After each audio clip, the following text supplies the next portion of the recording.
Thank you, Raul.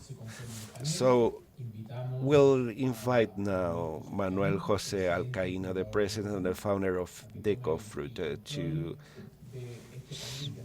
take control of this panel and assign the different positions. And we invite Jason Wilcott and Ignacio Sanhueza, Matias, Alessandrini, and Pablo Klagges to join the panel now. Thank you, Gustavo.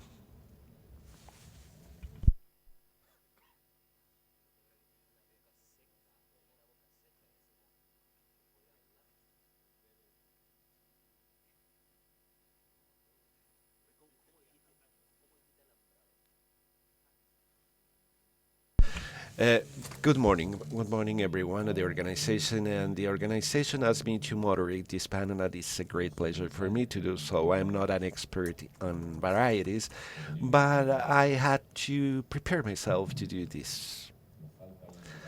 We are still missing one of the participants in the panel, Matias.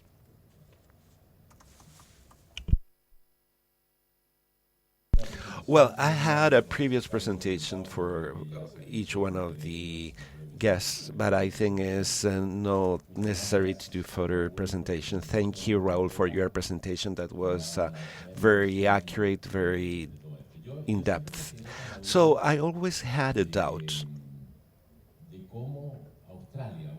on how Australia, that is not exporting over 1,000 tons of blueberries, has, however, this number of companies developing new varieties and this major genetic industry. Maybe you can give us an outlook and tell us how Australia is able to have these new genetic varieties and 3 or 4 companies developing these varieties, at least that.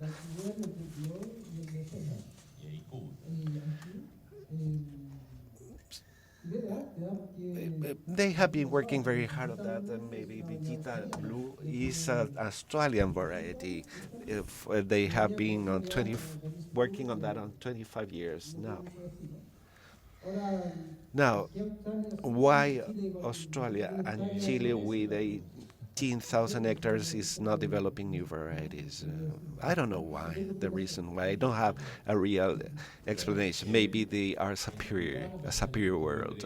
Well, in all the discussions I had previously to this panel, the big question, and everybody was asking me to pose this question, was a question targeted to Jason.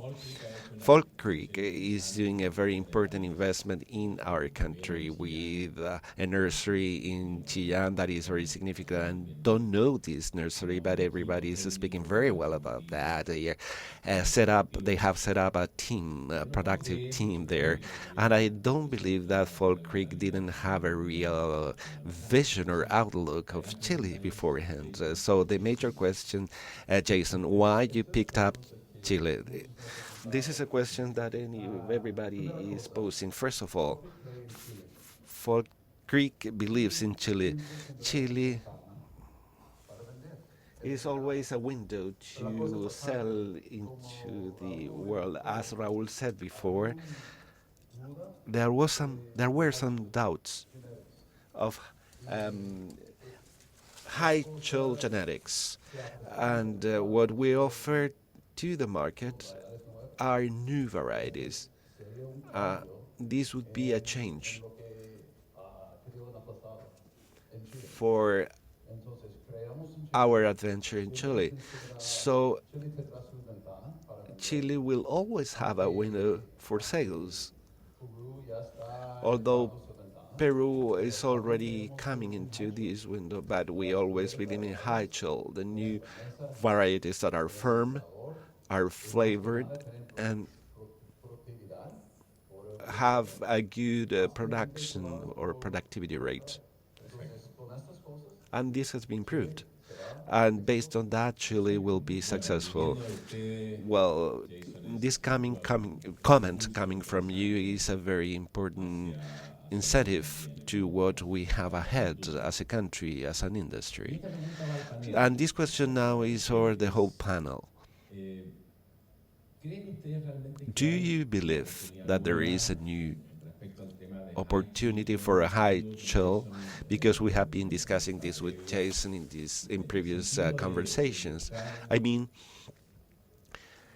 in order to look for new varieties that have a better flavor and beyond the idea that they can be produced in the regions of high chill and the specific condition that is related to flavor, because we have always discussed that the Peruvian fruit is very high in volume and nice in shape, but it's not very tasty, and flavor is finally going. And the second option. And the question that I ask now concerning the high chill and the condition for high flavor, is there a specific condition that we can take advantage of? Jason, what happens with high chill is that when the weather is cold, the conditions for the traits or the sugars are enhanced. These fruits have a flavor that is interesting. I was speaking of a peachy blue, for example, that has the flavor as a peach that is different.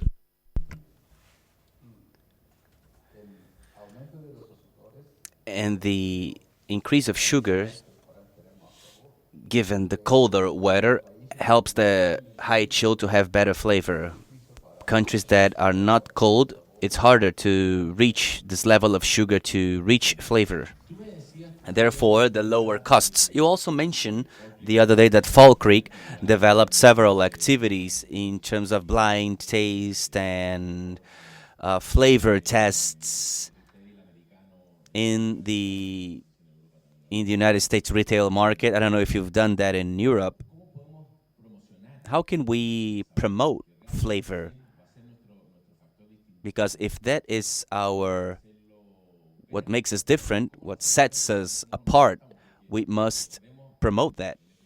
And how can we do that? Because let me remind you that in this industry, differently from apples or grapes, we don't sell varieties in blueberries. The varieties, they are not promoted.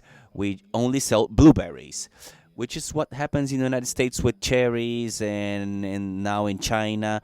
They talk about varieties. They do not only sell cherries. But in the United States, we're still only selling cherries and blueberries. So how can we make this distinction and really set flavor as an advantage, set it apart as an advantage? Well, it is hard because blueberry, they all look the same. They are all blue, round. We have been successful in aroma.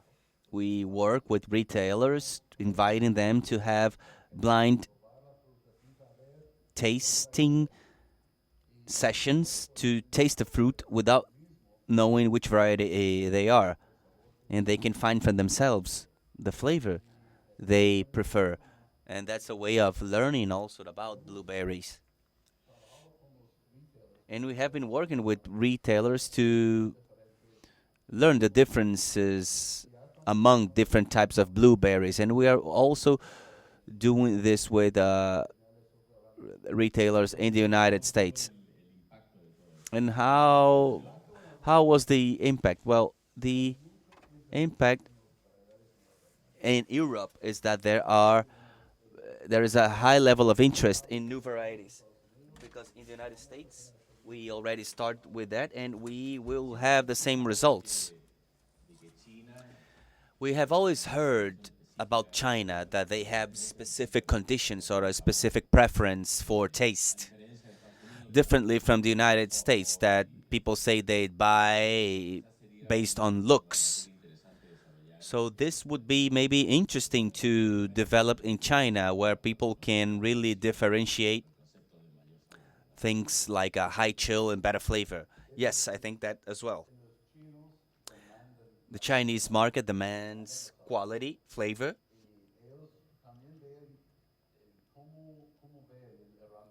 and also the way they look. They're looking for bloom. They want flavor. They want something that better than what we offer to the United States. I also like to add that Chile has an advantage in terms of setting flavor trends, but this is not easy to measure. Flavor and consumption experience provided by flavor has to do with, on the one hand, sugars and also acidity. So this ratio, keeping sugar and acidity consistent throughout time in Chile, is very hard. We might be able to do that, but how? It's hard because in the south of Chile is quite extensive. So depending on the area, the different conditions and the climate, they will develop the different types of sugars and acids. So I don't know, over 14 Brix degrees, we will be able to differentiate a. But to have 14 Brix is differently from having 0.5, 2, or 5 in acidity. So to what you said before, Chile has an immense opportunity for high chills because the window of time in which they are harvested is quite large. We saw presentations that in Peru they from the 270,000 tons they will go to 340 and now 350, and 80% of their production is between August and December. So we have a high chill window that can be further developed, and in Chile the opportunity is precisely that. We again competing against ourselves. So the issue here is that variety is not everything. That's the concept behind that. We have a production aspect and a seasonal and regional aspect that is quite significant. Is that right? Yes. I'd like to lead you to another issue. Choosing varieties, of course, is based on technical aspects, quality of soil, etc. But there is something that goes beyond that, which is the business model.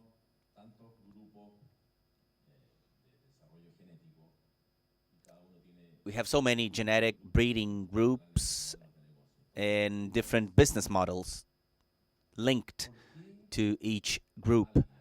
So the question is, why would a producer invest in a specific variety, pay for that, pay the royalties, and go through this work?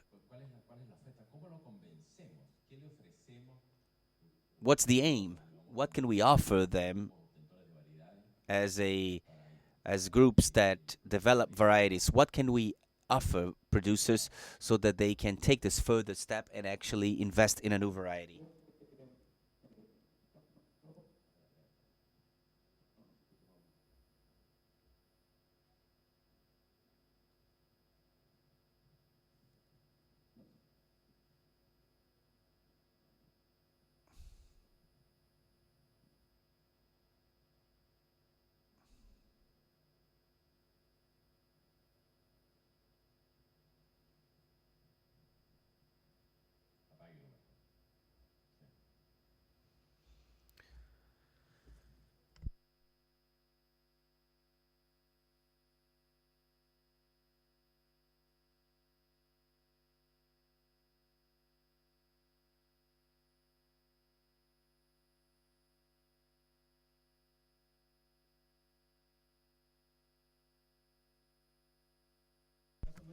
Well, in our case, the business model established for this change or this renewal of varieties with Apollo and Kingston, we just planted 460 hectares last season. We looked for several alternatives that were different from what had been done.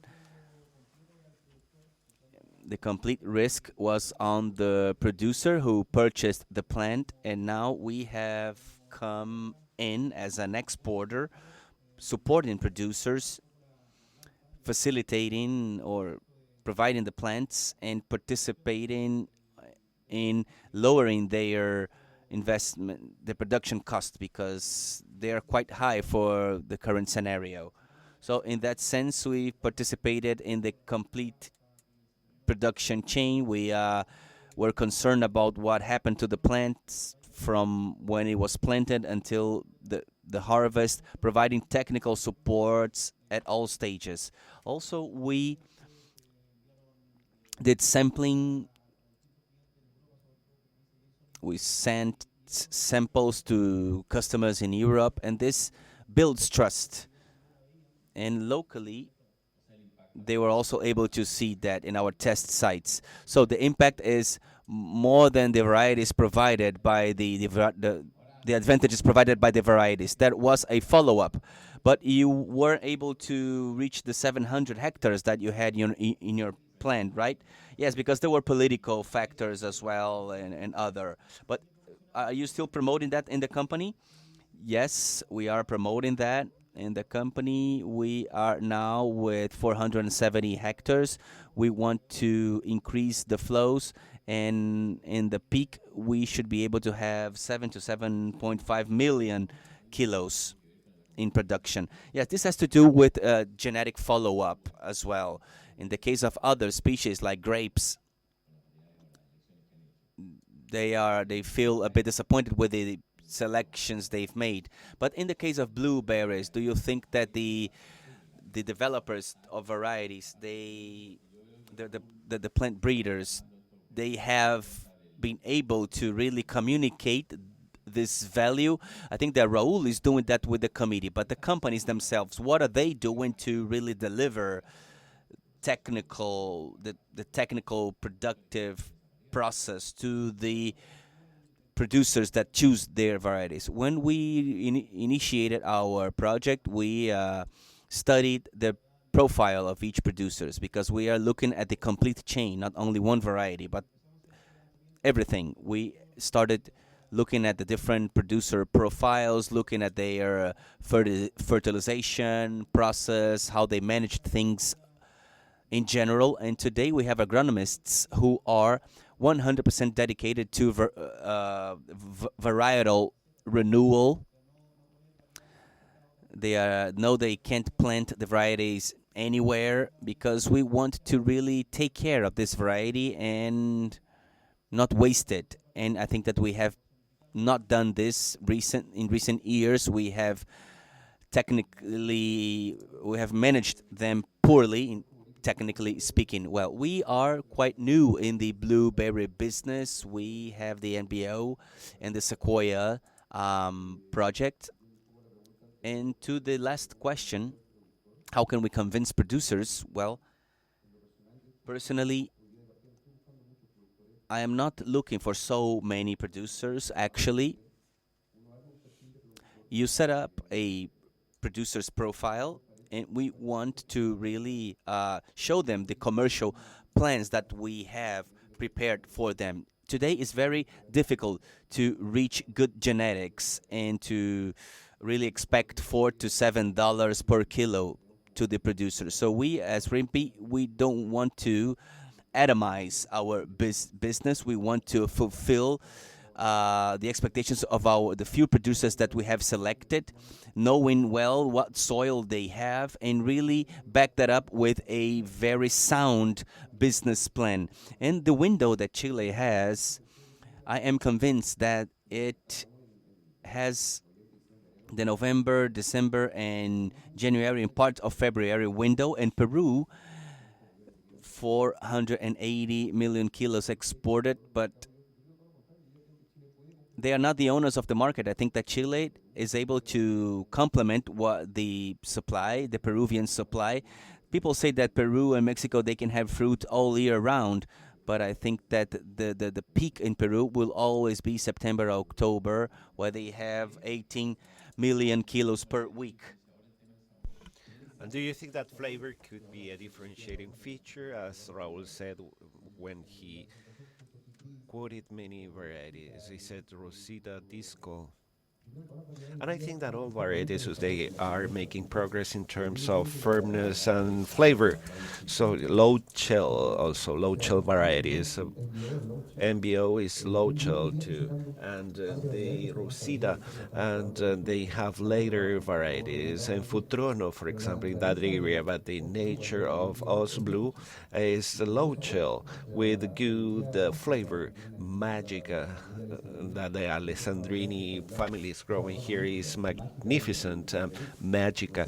In Peru, Euroca Sunrise, which is the variety by excellence of MBO varieties, and was awarded with the recognition. And I think that is also related as to a complement in terms of a window for Chile.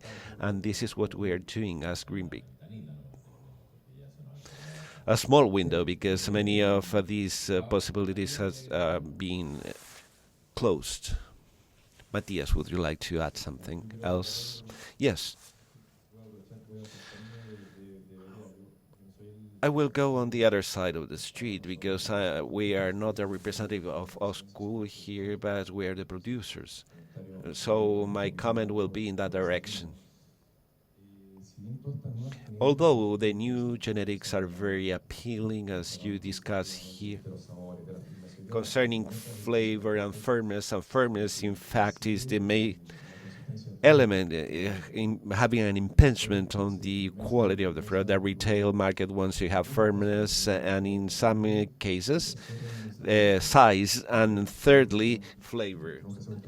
And I think that we need to make a change in order to achieve firmness.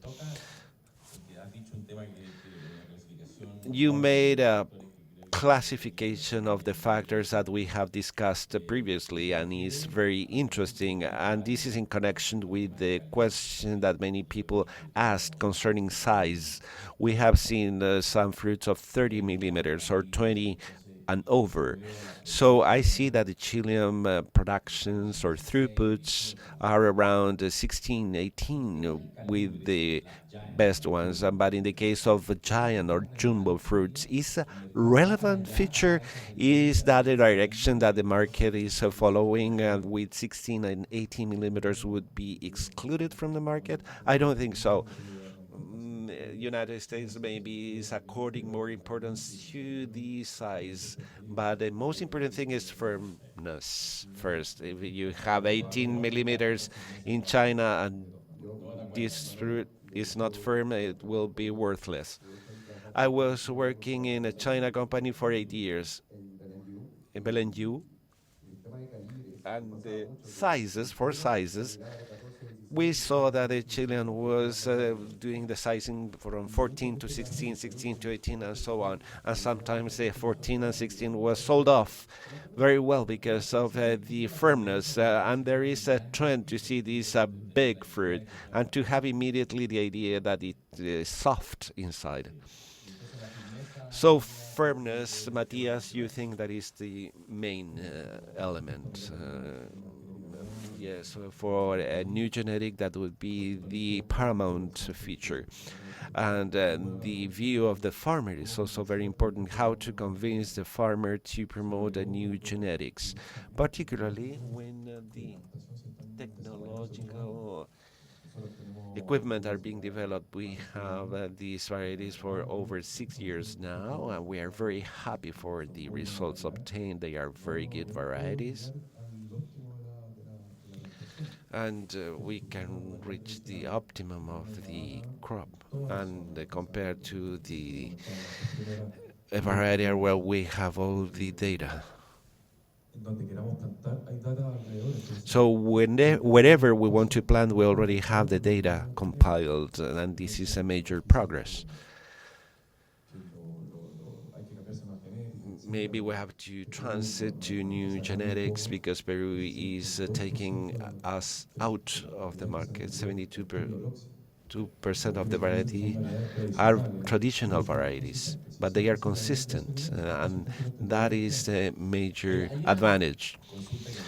There is another question that has been posed by many people, and this is very confusing for me, and is the fact of this example that is given by the citrus, industry, where we have two major brands, although they have varieties or species that are making part of halos and the cuties. I don't know if you know those citrus varieties, but they have the characteristic of grouping up different varieties together,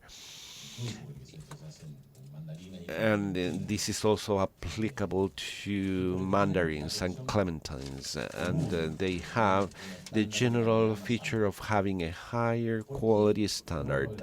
And why we have not succeeded to do that in the blueberries, they are applying the same approach to the kiwis. There are some of these endeavors, but why we haven't been able to do this in the case of blueberries? For example, in the highway, you see in the United States the different billboards, and I see the results that are given by the exporters of citrus fruits, and you see halos and cutie that get even $7 extra per box. But this should be hand in hand with the differentiation based on quality. Why do you think that this has not been achieved in the case of blueberries? Well, I think that today, as we are consistent in quality, will be able to apply for these kind of programs. Unfortunately, with the common varieties that we have without specific programs, the most important features are the firmness and the size. We're just starting with a few varieties, and we have a program in place that pays better differentiated payments. And as we have this genetic pack that is more consistent for arrival in the markets, we'll be able to apply this to the United States and also for the UK market. That those are the main markets that differentiate according to those features. So you are also experiencing with sequoia, although there are different varieties of sequoia box or whatever. But I don't see a promotion of the brand as strongly as ACOS in the United States. To do the promotion, you need to have consistency throughout the years. So we're focused in increasing the volume for 52 weeks in order to have them consistent. And after that, we go with the brand. In this case, the brand is Lide. But this is underway. We are still in the test phase to see how it's going to work. But before doing that, we need to have a volume that is significant with consistent quality in order to carry this out. And the question I have for you now, you came here to answer questions, not to ask questions, by the way. We started with a brand like Lide Sequoia,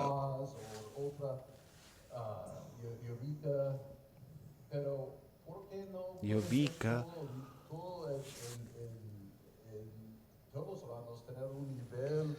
and why can't we have a higher level all summer periods? That is the question I ask in order to have this consistency for the buyer and to have better blueberries from all the breeders, from all programs, and there a space for everyone, and we'll be able to have better quality blueberries and therefore to be more competitive. That is what we're seeking for. And we need to have this as Vive and Sequoia, but in the future we'll have a better level of blueberries. And it's interesting also to hear the productivity side of it. Yeah, without productivity, it wouldn't be possible. We are coming to the end of this panel, and I would like to close and to accord you a minute to know the message that you would like to convey to the Chilean industry, or some suggestions that you may have in one or two points, rather than saying just changing or replacing the varieties, because we are all aware of that, but how to somehow direct this search for a new variety. And in terms of the other activities that are required, not only the replacement of variety. Somebody said there that the variety is just a beginning point. It's always difficult to give recommendations in a situation that is so complex. But I believe that the most important thing is to have efficiency in terms of production.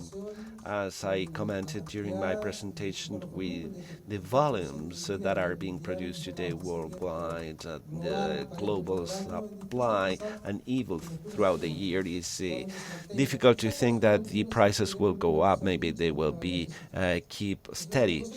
So this will apply to a specific variety, and we should manage the cost of produce.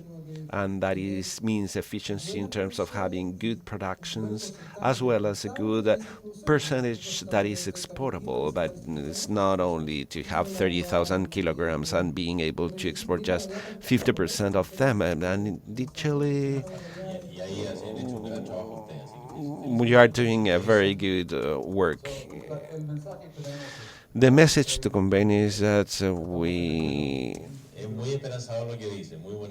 are at the good point for these varieties. We are investing with Fall Creek in Chile, and we have Ernesto Pino, who is the manager in Chile, and we trust our team.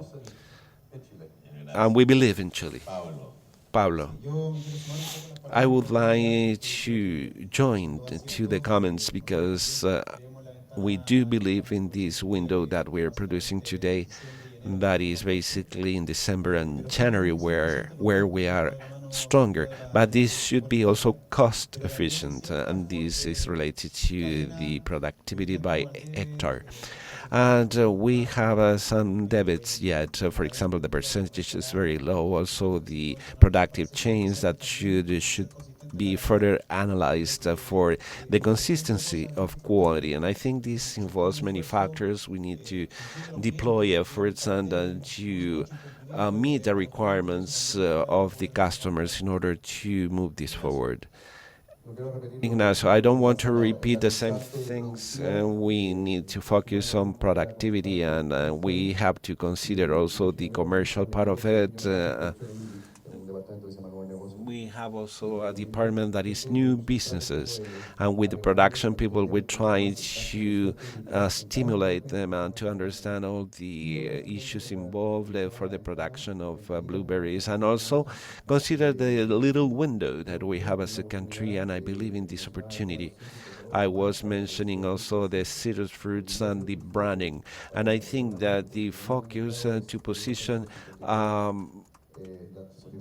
brand is to take advantage of these 52 weeks of the year, and Chile clearly does not have these 52 days of production, and we need to invest in different areas. For example, we see that taking place in Romania, Morocco, and the producers should understand and to go into the commercial issues to understand what lies behind.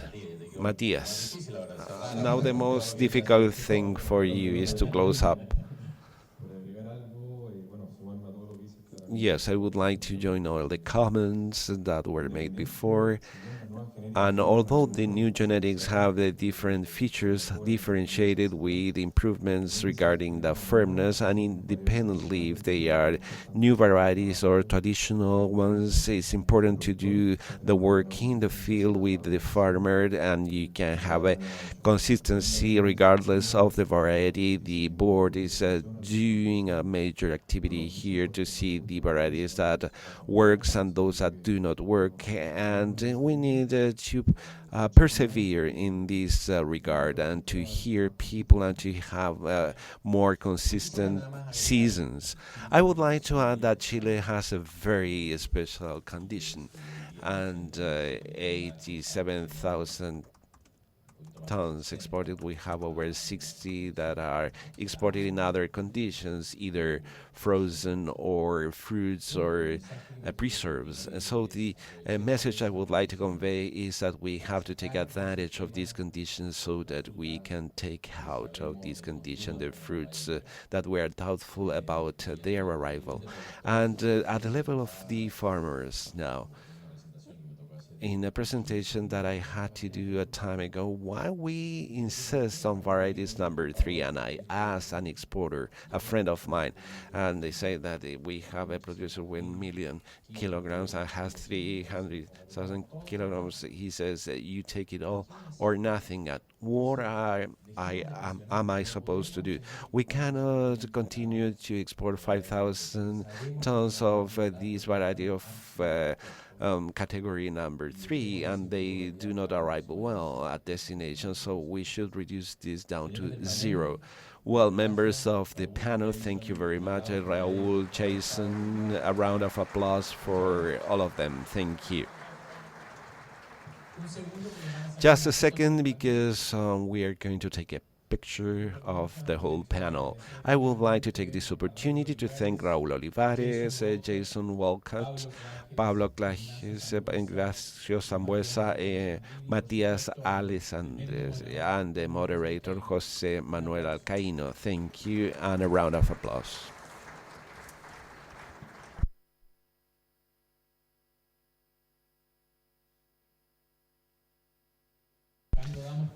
So we conclude the first part of the panel, and we invite the participants to enjoy the coffee break sponsored by UCC Company, United or Cargo and Logistics Solutions, UCC. Thank you.